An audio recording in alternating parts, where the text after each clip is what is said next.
High বন্ধুরা, good morning. আজকে ready হয়ে যাচ্ছে, আজকে যাব বড় ননদের বাড়ি, বড়দির বাড়ি যাব। এই কারণে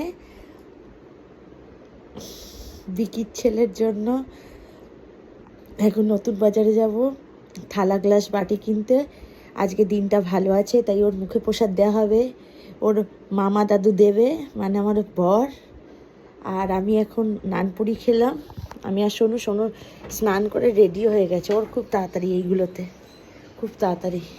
দিয়া তবে অনেক রাত অবধি পড়েছে, ভোর 4টে 4:30 অবধি এখানে পড়েছে বলে দিয়া একটু শুয়ে রেস্ট করছে। তারপর দিয়া চলে যাবে বাবার সাথে, সোনু যাবে ওর দাদির সাথে। আর আমি একটু তাড়াতাড়ি যাব, কারণ আমি থালা গ্লাস বাটি বাবুর জন্য কিনতে যাব।